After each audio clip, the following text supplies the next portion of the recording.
Привет-привет! Меня зовут Людмила, и вы на канале Людмила Шпакова в потоке. Наш сегодняшний разбор называется так. Почему меня колбасит? Что мне делать? Этот разбор про вас, про какие-то ваши ситуации, мои дорогие, да, и вы смотрите его без какого-то конкретного запроса, да. Вот если ваше состояние совпадает с нашим названием, вы чувствуете, что вас как-то колбасит, что у вас или беспричинная депрессия, или наоборот, вы как заведенная куда-то несетесь, не можете замедлиться и остановиться. Ну, у каждой здесь будет свое состояние, да. Вы смотрите, загадываете позицию, да, то есть у нас будет 3 позиции. Вы загадываете свою позицию и смотрите прежде всего сигнификацию. Сигнификация – это характеристика вашего состояния, это характеристика ситуации, в которой вы находитесь. Послушайте и подумайте хорошо, совпадает ли это с вами. Если интуитивно вы выбрали позицию неверно, да, то есть вот это вот тревожащее состояние с вами не совпало, значит, просто послушайте все 3 сигнификации. Значит, после того, как мы с вами выясним, в каком состоянии вы находитесь, то есть это и будет сигнификация, мы с вами, да, узнаем, а почему вас колбасит, а почему это с вами происходит, да, каковы причины этого. И, конечно же, ответим на вопрос, что вам делать. Что вам теперь делать вот в этой ситуации, да, чтобы выбраться. Итак, 2, 3 идут у нас в ожидании. И начинаем с единичек. Как именно вас колбасит? Как именно вас колбасит?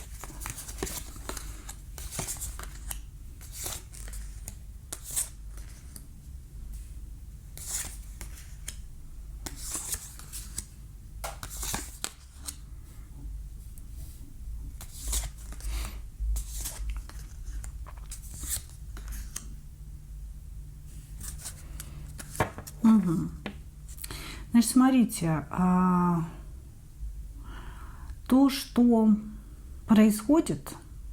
происходит внутри вас, связано с вашими близкими и с вашей семьей.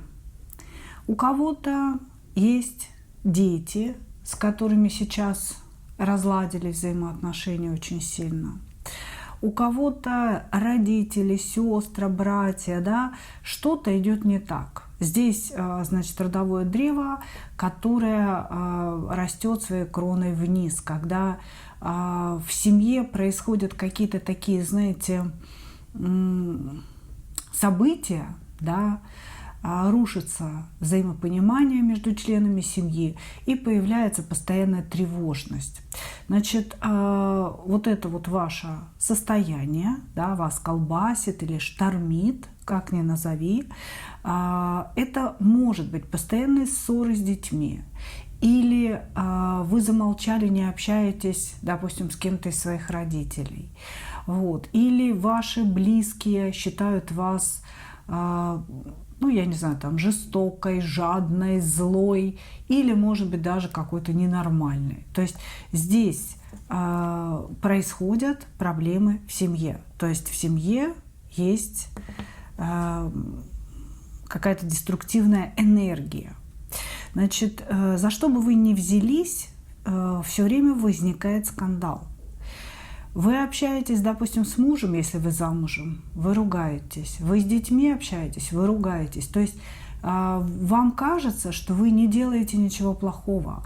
Вы просто высказываете свою точку зрения. Вы просто пытаетесь, чтобы вас тоже в этой ситуации услышали, да, и натыкаетесь все время на какой-то скандал и агрессию со стороны близких.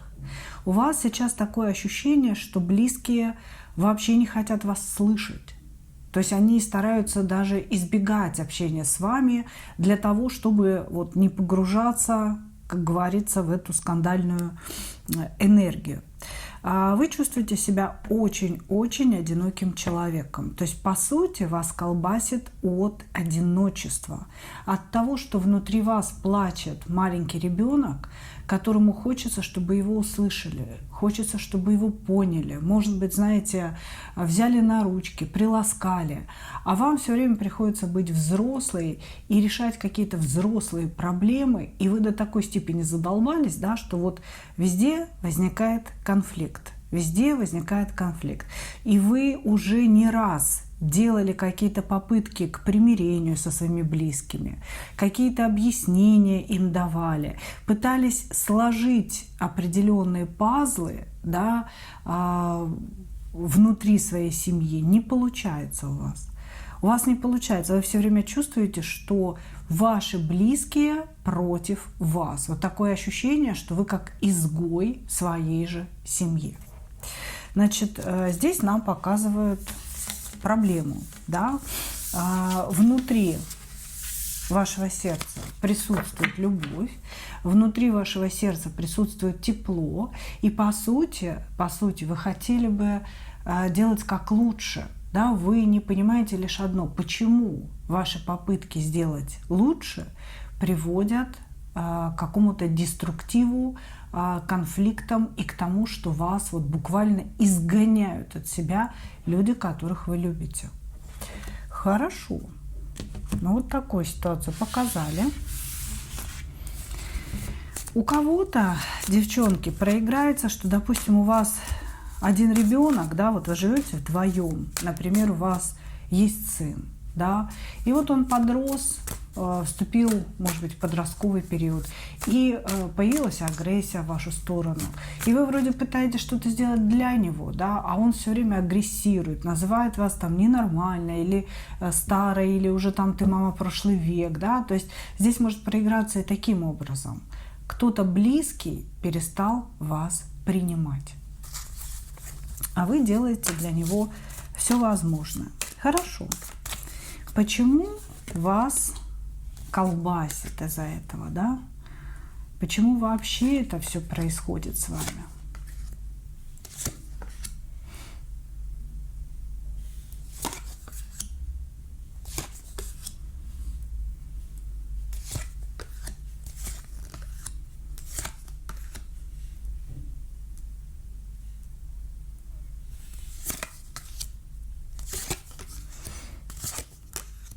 Вы знаете,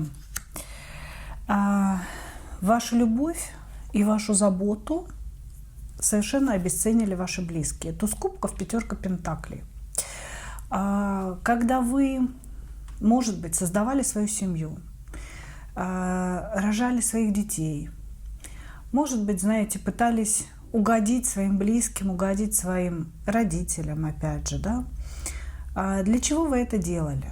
У вас была какая-то идеализированная картинка, мечта, да? Мечта о том, что у вас будет прекрасная, теплая семья, где все помогают друг другу. Вам казалось, что ваш внутренний туз кубков, да, вот это вот ощущение, что я люблю своих близких и буду для них делать вот вообще все, да, вот вам казалось, что у каждого человека в вашей семье есть такой же туз кубков относительно вас, что каждый, кто находится внутри семьи, хочет наполнить ее своей любовью и своими действиями. И получилось так, что вот эта вот ваша мечта, идеализация семейных отношений, да, идеализация взаимоотношений с родственниками, вот эта ваша мечта, она была только у вас в голове, она была иллюзией, да, она была иллюзией. Вы очень много вкладывали в свою семью, да, ну вот я говорю слово «семья», но это может быть очень широкое понимание близких людей. Вы очень много вкладывали, вы очень много делали для этих людей. Настолько много, что они привыкли это получать. Может быть, речь о муже, может, о детях, да. Они привыкли это получать и перестали это ценить. Ваш вклад и ваши действия стали фоном для их жизни. Они не знают, что такое не иметь этого. Понимаете? То есть вы сами своей любовью, гиперзаботливостью приучили своих близких, да, к тому, чтобы использовать вас. К тому, чтобы использовать. Вы ничего не требовали от них взамен, да, никогда. Вы не были жесткой, какой-то такой, знаете, не ставили никаких условий никогда. И эти люди, они просто привыкли, что вы есть. И что вместе с вами есть что-то, да, какой-то уют, тепло, наполненность.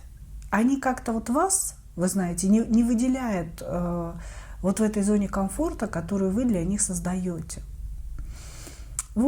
Значит, вы все это делали на протяжении долгих лет. И ваши близкие привыкли это все видеть, чувствовать, пользоваться и перестали видеть вас. Они полностью обесценили ваш вклад. Наступил момент, когда, возможно, вы выгорели. Ваша забота, да, она иссякла. Вернее, энергия, которая уходила на эту заботу, она иссякла. И вы потребовали что-то для себя. Обратите на меня внимание. Есть я. У меня есть чувства. У меня есть свой взгляд на мир. Я хочу жить и видеть результаты какие-то, да, своей жизни, своего труда. Я хочу получать удовольствие от этой жизни. Я хочу получать комплименты. Я живая. Я все еще живая, живой человек. Более того, я живая женщина. Я хочу знать, что я еще красива, хороша собой, молода, умна. А я этого давно не слышала, потому что я растворилась в вас всех, мои дорогие.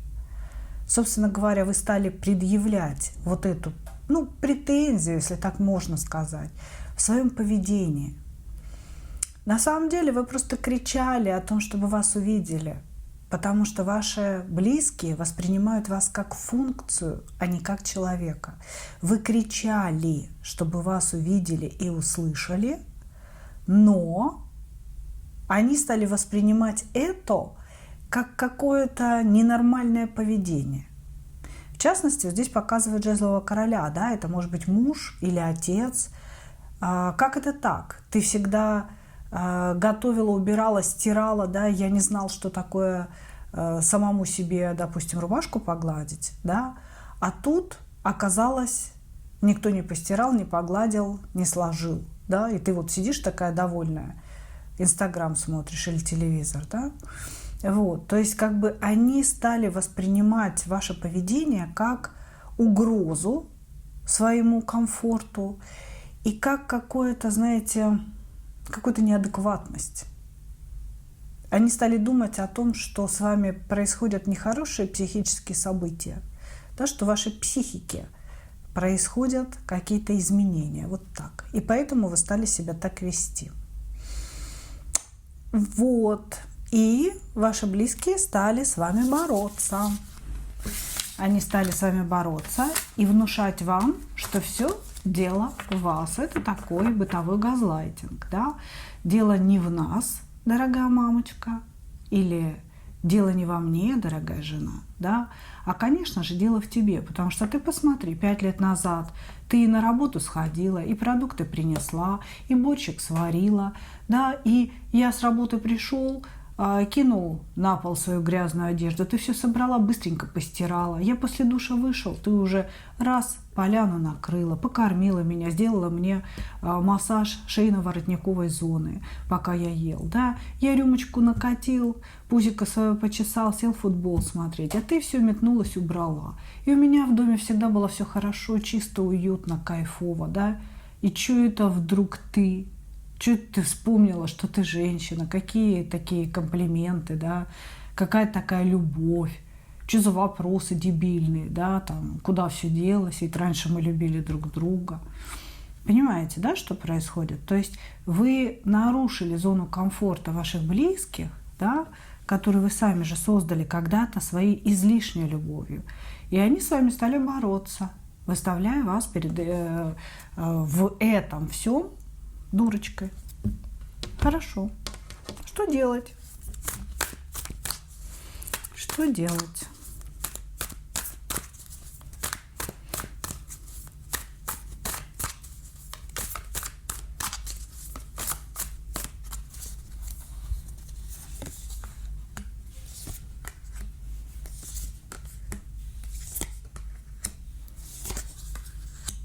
Здесь есть какой-то мужчина, в котором, собственно говоря, есть проблема. Значит, или вы действительно пытаетесь достучаться до своего мужа, потому что у вас колоссальный недостаток любви. Вы чувствуете себя не просто одиночкой, а глубоко одиноким человеком. Вот при всем том, что у вас может быть полноценная семья.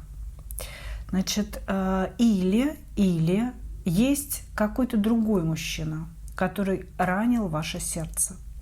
И то, что он вас не выбрал или предал, что бы там ни произошло между вами, да, ранил ваше сердце по тройке мечей, всадил очередной меч, да, и вы так израненное сердце. Может быть, этот мужчина просто какое-то время показывал вам свое тепло, свое внимание, и вам было показалось, да, что жизнь заиграла новыми красками. А потом он или исчез из вашей жизни, или вы просто перестали общаться, да, с ним поругались и так далее. И вот у вас сейчас колоссальное ощущение одиночества, да, то есть на самом деле все ваши поступки – это действительно просьба к вашим близким наполнить вас. Вы столько лет наполняли их, да, что по сути это просьба наполнить вас. Значит, что же вам делать? Вы знаете, здесь восьмерка пентаклей и королева кубков говорят лишь об одном. Занимайтесь вы собой. Дистанцируйтесь от конфликтов, связанных с вашей семьей, это раз. А второе, не ухаживайте больше за ними. Сократите до минимума свои вложения энергетические, вложения действием, вложения любовью, понимаете? То есть то, что вы делаете для своих близких, переставайте, не делайте. Сделайте только какой-то, знаете, такой вот бытовой минимум, скажем так. Ну, чтобы никто там с голоду не умер, грубо говоря, да. Поддерживайте такие вот минимальные взаимоотношения положительные. Старайтесь ни с кем ничего не выяснять. Если конфликты с мужем, не надо с мужем ничего выяснять. Если с ребенком, не надо ничего выяснять. Здесь вам советуют полностью углубиться в работу над собой. Причем здесь говорится первое о вашем физическом состоянии. Вам, возможно, нужно заняться йогой или танцами. Вам нужно добавить гибкости в ваше тело. Ваше тело, оно как будто бы замерзло, застопорилось, да? Мышцы перестали быть гибкими и эластичными. Вы, возможно, замечаете за собой, что тяжело подняться или наклониться, да, вот стали какой-то деревянной. Короче говоря, вам советуют пойти, может быть, на танцы, может быть, на йогу, развивать гибкость своего тела. И неважно, какой у вас вес и какой у вас возраст, да, здесь прям конкретно об этом. Также здесь говорится о том, что к этому, может быть, должны присоединиться какие-то духовные практики, типа медитации, да, не надо ничего там выдумывать сложного. Каких-то медитаций или дыхательные практики, когда вы 10-15 минут в день, просто минут, посвящаете себе. Иногда, вы знаете, хорошо помогает расслабление в ванне. То есть вы набираете воду, кладете себе какую-то там пену или травку, наливаете, или какую-то там бомбочку, да, которая будет шебуршиться, создавать настроение. Может быть, зажигаете свечи, берете книжку и 15 минут углубленно читаете, полчаса углубленно читаете. Все зависит от того, сколько времени у вас есть на эту процедуру. Но ваша задача – это показать себе любовь. Если люди сопротивляются вам, близкие, и не дают вам любовь добровольно, вы не заставите их дать эту любовь. Не заставите. Вы только войдете в постоянные конфликты и себя измучаете. Дайте себе любовь самостоятельно. Занятие каким-то видом спорта, таким приятным, эстетичным видом спорта, да, это уже любовь к себе, это раз.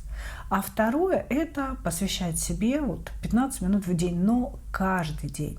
Не надо делать перерывы, не надо себе говорить, что вот сегодня я все-таки сейчас как совраска побегу, продукты, там, или у меня там крыша течет на доме, да, частном, сейчас буду на крышу деньги собирать.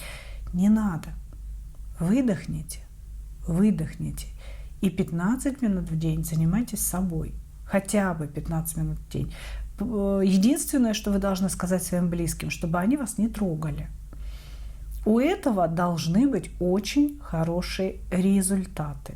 Здесь даже говорится о том, что если вы выйдете в эти энергии, во-первых, рано или поздно вы войдете в аркан звезда, да, то есть проявятся какие-то творческие моменты, но аркан звезда – это ведь еще и про подсоединение, знаете, к таким божественным силам, которые дают вдохновение.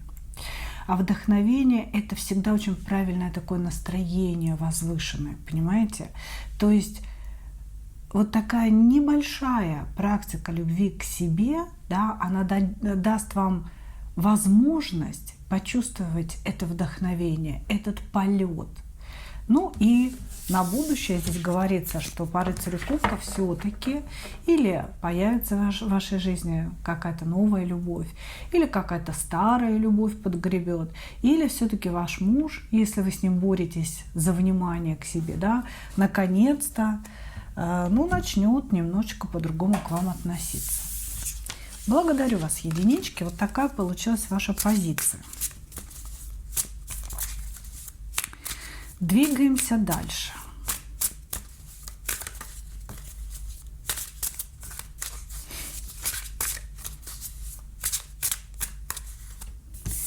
Двоечки. Почему вас колбасит? Удача ушла. Угу.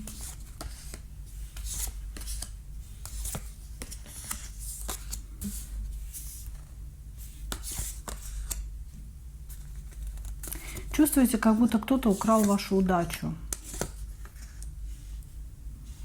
Вы подозреваете, что на вас ведется воздействие, потому что удача ушла по всем фронтам сразу. Значит, здесь был какой-то период времени, то ли это было полнолуние, то ли новолуние, когда вы почувствовали какие-то изменения. Вы человек очень чувствительный, может быть, вы астролог и живете согласно вот таких планетарных циклов и так далее. Вот, значит, вы чувствуете, что произошел какой-то перелом. У этого был знак. Может быть, я не знаю, там цветок у вас упал с окна, например, да, горшок разбился из-под цветка, или там техника сломалась, например, да, или еще что-то. Или кто-то вам позвонил и сказал неприятные вещи. Или вы вышли из дома, если это частный дом, и ворота были облиты помоями какими-то, да, то есть там всякое бывает, вот. Значит, вот какой-то такой момент вы посчитали для себя переломным. До этого момента шел рост у вас. Этот рост был в профессиональной сфере, в финансовой сфере. То есть вы очень хорошо росли как профессионал и чувствовали, что вот прям вы набираете скорость все выше и выше, вверх и вверх. Вам все удавалось. Ну вот слово удача, да, удача, с чем она связана? С тем, что все удается. Вам кажется, что вы держите ее за хвост, птицу счастья свою, да? Вот. А после этого момента как будто бы что-то пошло не так. Как будто бы оборвалось все сразу. Может быть, проекты рабочие какие-то закрылись. Может быть, вас приглашали в новую организацию, перестали приглашать. Вот. Может быть, еще что-то такое стало происходить. Да? Может быть, поругались с любимым заодно.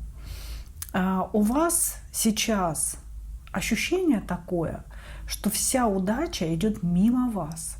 Как будто бы, знаете, вот вы хотели создать определенный бизнес, а соседка или ваша подруга или ее муж бабах и сделал это. Вы хотели, вы думали об этом, а может быть даже говорили им об этом, да?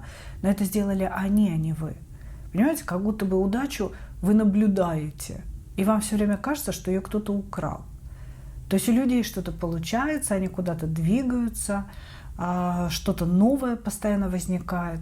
А вы вот сидите и просто за этим всем смотрите, за этим всем наблюдаете. Вот, значит, еще, да, упомяну еще раз о том, что у вас есть ощущение некого воздействия на вас и некого наблюдения за вами. Как будто вы чувствуете мужскую энергию, значит, но вы не знаете, это энергия любви, да, что кто-то наблюдает за вами, ну, потому что он влюблен, например, или этот кто-то наблюдает, желая сделать вам плохо. Вот, значит, вы только чувствуете на себе постоянное давление, как будто вы, знаете, вот вы из дома вышли, из подъезда, и бах, знаете, что кто-то сидит и смотрит вам в спину. Вот такое вот ощущение, да, я не скажу, что оно прям всегда такое, да, на 100%, но вы прям это чувствуете. При этом, вот вы чувствуете мужское наблюдение и подозреваете какую-то женщину, достаточно молодую женщину, которая тоже может оказывать на вас воздействие. То есть у вас прям конкретно есть какие-то такие, знаете, мысли в голове. Хорошо. Почему же вас колбасит, да? Что на самом деле произошло?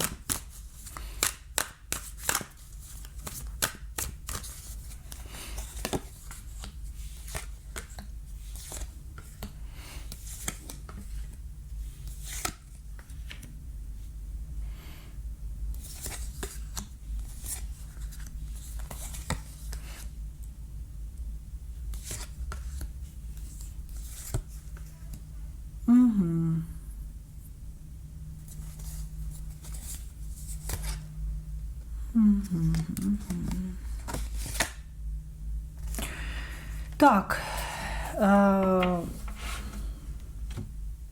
наш сегодняшний разбор – это, конечно, общая вещь, да, но здесь показано, что действительно товарищ дьявол покопался в ваших финансах. И сделано это было по желанию какой-то женщины. То есть для многих проиграется действительно определенное воздействие на вас было оказано для того, чтобы забрать у вас удачу в финансах конкретно. И оказано оно было женщиной. То есть здесь прям четенько все говорится.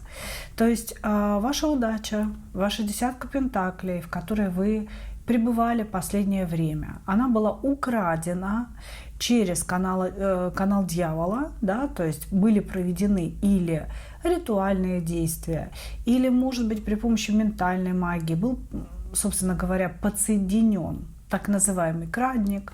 Да, что такое крадник? Это определенный канал, да, по которому ваши денежки, вот они же от, собственно, самого дьявола и идут. Да? Мы сейчас дьявола рассматриваем не как некую фигуру в христианстве, да, с вот такой вот там бычьей головой и так далее. Нет. Есть канал, да, канал под названием дьявол. Канал, отвечающий за материализацию всего, что мы желаем, и за деньги. То есть денежный эгрегор конкретно работает через этот канал, через эти энергии. И соответственно, и через него же можно сделать и крадники, и порчи, и так далее. И, соответственно, именно от него к вам, да, вот от денежного эгрегора к вам идет канал через аркан дьявола. И этот канал приносит вам деньги, приносит вам финансовое благополучие.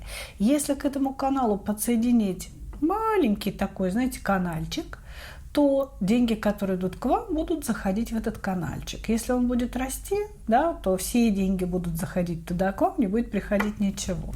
Это называется крадник. Это вот я вам механизм, да, объяснила. Вот, значит, здесь совершенно точно это было произведено, поэтому вас колбасит. И колбасит вас, конечно, из-за того, что вы чувствуете, да, это влияние. Сигнификация тоже показала, что вы чувствуете и подозреваете кого-то. Значит, действительно, некая женщина попросила высших сил, занимаясь, это черная магия, понятное дело, да, как бы установила крадник, и ваши денежки текут теперь к ней. Эта женщина связана с мужчиной-императором. То есть она или замужем за ним, или, будем надеяться, что это не ваш муж, там, с какой-то дамой связался, да, как бы, но у некоторых это проиграется. Значит, или этот человек по императору может быть вашим начальником.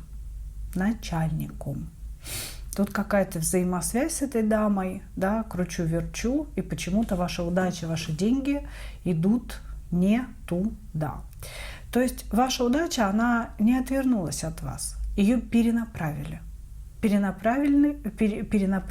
денежный канал. Дальше, значит, почему это все происходит?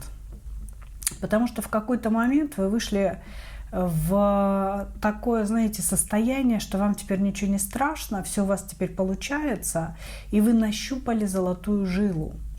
И вот когда вы вышли в это состояние, вы не молчали об этом. Знаете, вот к вашей ситуации можно применить фразу «счастье любит тишину», да? И деньги на самом деле любят тишину. Так вот, вы то ли кому-то конкретному сказали, похвалились, да, тем, что класс, у меня теперь все получается, я наконец-то нашла свой путь, нашла себя, все круто. Или вы всем напропалую об этом стали рассказывать, думая, что люди, должны за вас радоваться, да, вот такая вы наивная.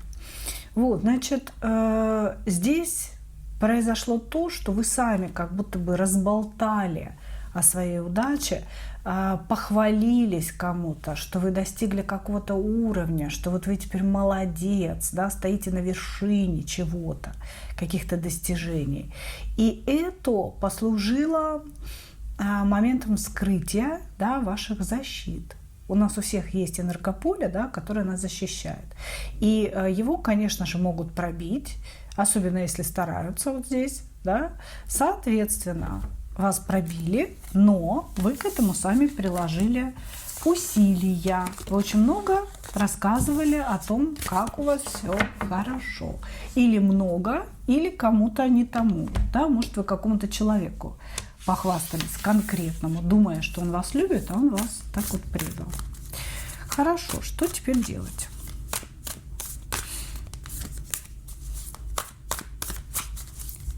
Что теперь делать?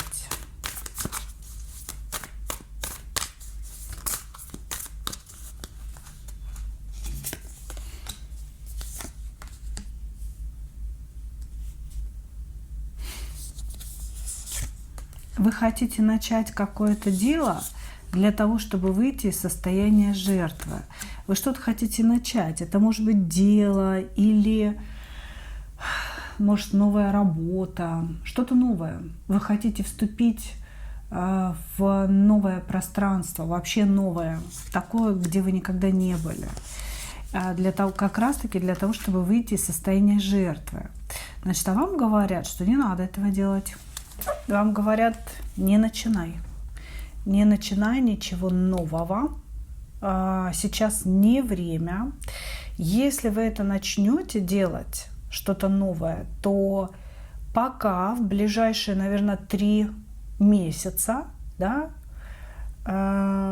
вот эта энергия удачи, она и будет сливаться на этот крадник, я бы так сказала, да.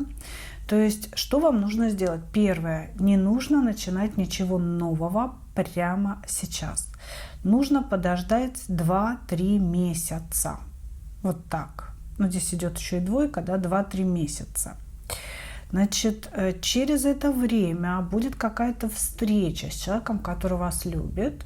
Может быть, возвращение вашего мужа откуда-то или любимого, потому что здесь идет двойка кубков, десятка кубков. Это все-таки семейные карты, да, которые говорят о том, что будет какое-то очень приятное, теплое, настоящее событие, встреча с любимым человеком. Если у вас нет семьи, если у вас нет сейчас никакого любимого, да, то этот любимый придет через время и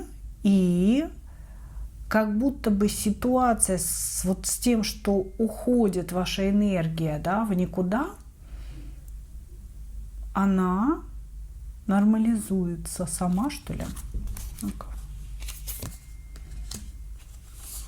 Ну да, благодаря тому, что этот мужчина придет. Или муж вернется откуда-то, ну вот реально, или какой-то любимый откуда-то вернется. И у вас все наладится, слушайте. Здесь на самом деле, да, ну, скорее всего, разговор идет о выжидании какого-то времени. Если вы сделаете шаг в никуда, да, вот шаг в новое, может, вы хотите с работы уйти, да, вот если вы сделаете шаг в новое, прямо сейчас вы очень сильно ошибетесь. Нужно ждать 2-3 месяца. И вот с каким-то мужчиной, прям вот здесь идет возвращение, скорее всего. Для очень многих будет возвращение. Для некоторых приобретение новых отношений, да, то есть придет новый мужчина. Все нормализуется само собой. То есть как будто бы вы увидите выход в этом. Влюбитесь, может быть, знаете, крылья вырастут, и вы такая: о, блин, вот куда мне лететь. Понимаете, да? То есть, ну вот как-то так нам показывают. Самое главное, это сейчас не начинать ничего нового, пока еще энергия деструктивная и работает против вас. Благодарю вас, двоечки. Двигаемся дальше.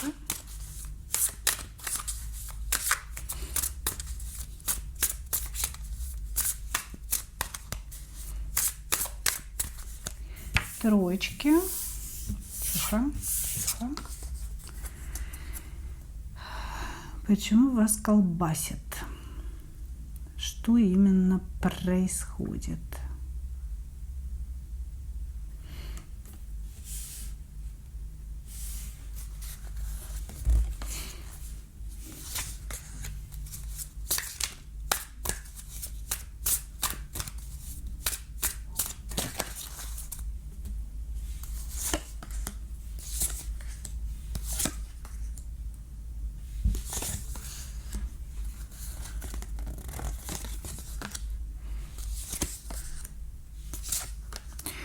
Разговор о возрасте идет. Здесь, смотрите, энергии очень-очень зрелого человека. Звучит это буквально так: я слишком стара для всего этого. Возможно, вы уже действительно не юны, да, то есть уже в зрелом возрасте находитесь. И происходят какие-то такие события, да, которые вгоняют вас в определенный кризис. Значит, здесь разные могут быть вещи на самом деле. Для кого-то это переезд. Как будто бы в зрелом возрасте вам вдруг нужно переезжать. Бросить все, что нажили, все, что сделали, и уехать. Может быть, в другую страну, в другой город, да, но вот куда-то, где будет полностью сломана ваша предыдущая жизнь. Для кого-то, да, для кого-то вот так. Для кого-то, может быть, вы встретили мужчину молодого, да, в которого вы влюбились, который как-то морочил вам голову, и вы погрузившись снова вот в эти энергии влюбленности, полета, знаете, когда вот все гормоны организма начинают вдруг работать, да, вы уже от этого отвыкли, значит, этот мужчина может вести себя, ну, скажем так, то горячо, то холодно, ввергая вас в какие-то эмоциональные переживания. И, может быть, поэтому вы говорите: я слишком стара для всего этого. Вот. Здесь у очень многих есть выстроенная жизнь, очень много достижений в этой жизни, дети, семья. То есть как бы вы человек, который уже много-много чего в этой жизни сделал. И вот сейчас вы находитесь в энергиях ломки, да, когда что-то ломается реальность. У кого-то действительно сама реальность ломается, а у кого-то ломаются эмоции внутри. Вы жили спокойно, жили себе, да, и уже забыли, как это все переносить на себе, да, и тут чего-то такое произошло, что вас несет. Значит, происходит сопротивление прошлого настоящему, привычного к вот этим вот всем изменениям. Грубо говоря, если вам нужно куда-то переезжать и поломать свою предыдущую реальность, да, то, что было выстроено, у вас идет сопротивление этому психологическое, и вы прям очень плохо себя чувствуете, вам кажется, что все это плохо, не надо этого делать, как же так? А если это какая-то влюбленность, да, то здесь тоже идет сопротивление, потому что мозг говорит, да, там он слишком молод для тебя, время для любви уже прошло, ты что, такого не бывает, это все иллюзия, подумай внимательно, да, то есть как-то вот здесь может быть сопротивление разума идет вот этому всему. И, конечно же, вас колбасит от этих энергий. Хорошо. Почему вас колбасит и что происходит на самом деле?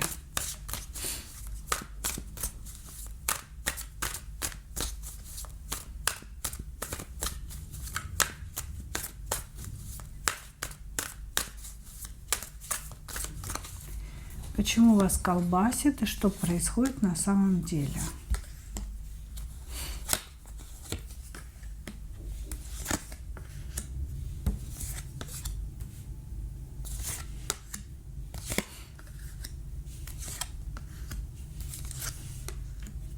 У очень многих здесь переезд или какая-то поездка, связанная с башней. Ну, на самом деле, да, два мощных таких, знаете, не очень-то положительных кармических аркана смерти и башня, перевернутый мир, маг, да, отшельник. То есть здесь на самом деле вы вступили в очень серьезный кармический период. Неважно, сколько вам лет. Мы учимся всю жизнь, мы всю жизнь проходим становление, да.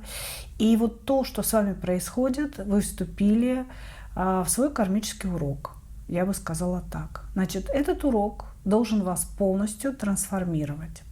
Он должен полностью разрушить не просто ситуации вашей жизни, а вот, скажем так, какое-то ядро вашей личности.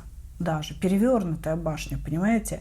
Башня – это про эго наше, про то, что мы выстраиваем, да, внутри себя. Мы выстраиваем личность, но личность, ее ядро, да, это всегда наше эго. Я есть, да, я важен, я значим, говорим мы. И вам здесь говорится о том, что сейчас вы должны сломать вот эту свою значимость. Ну, то есть происходит процесс, не то, что вы там должны или не должны, да, происходит процесс ломки вашей внутренней значимости, ломки ваших убеждений о себе. Кто вы, что вы, каких успехов вы достигли в своей жизни. Вот. И вот этот процесс, он будет происходить, пока вы полностью не разрушите свое прежнее представление о себе и не создадите новое.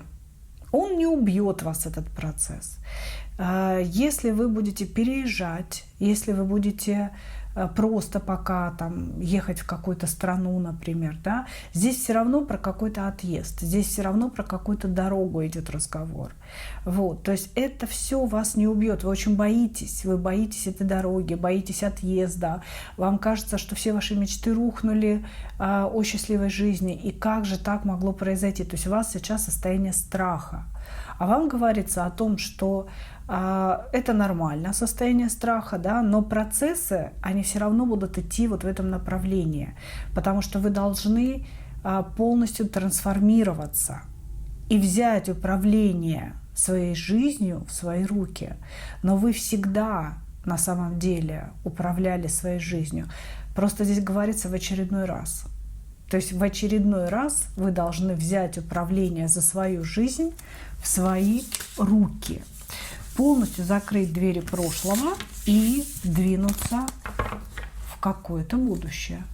Если разговор все-таки о любви, здесь может быть даже имеется в виду, что вы должны без страха идти вот в построение новых отношений.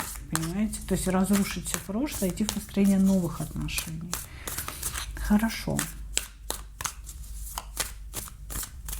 Здесь, понимаете, две линии повествования, поэтому очень сложно вот в общем разборе, да, сказать более конкретно вот эти вот все вещи. Вы уже как-то так, знаете, примеряйте к себе все-таки очень осторожно все и индивидуально.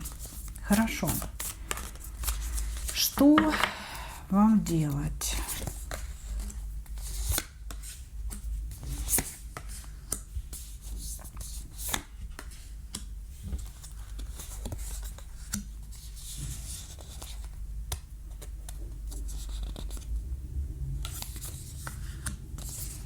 Так, обмануть судьбу.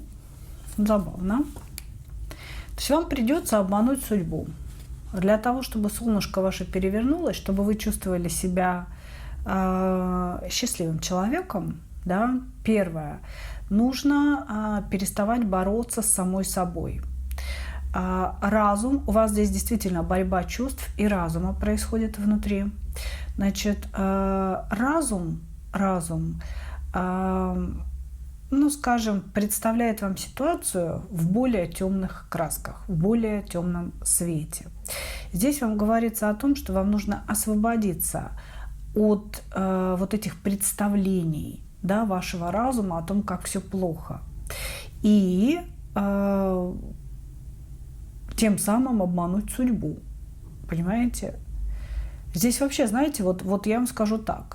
Весь мир до основания мы разрушим, а затем. Понимаете? То есть вам советуют разрушить что-то. Разрушить. 5 пентаклей. Перевернутая башня. Понимаете? То есть перевернутая 2 мечей, освободиться от каких-то оков, снять какие-то запреты вам советуют, понимаете? То есть что вам делать? Это снять запреты, которые вы поставили себе сами. Эти запреты не кто-то вам поставил, вы сами их поставили. Снять эти запреты, и тогда вы выйдете в состояние солнца. Да, и вот тогда ваш урок еще и будет пройден. Не знаю, слушайте, здесь уже каждый трактует сам для себя, да, индивидуально, но вот общая формула, собственно, прозвучала, да. Если хотите разобраться более подробно, пишите, пожалуйста, в WhatsApp, Telegram, Макс, и будем разбираться, потому что здесь, конечно, все очень запутано, какая-то такая запутанная история у нас по 3-му варианту. Благодарю вас, мои дорогие. Вот такой получился у нас разбор. Ну и я, как обычно, хочу пожелать вам только одного. Встретить свою настоящую любовь и не потерять в ней себя. Ну а мы увидимся с вами в следующих видео. Пока-пока.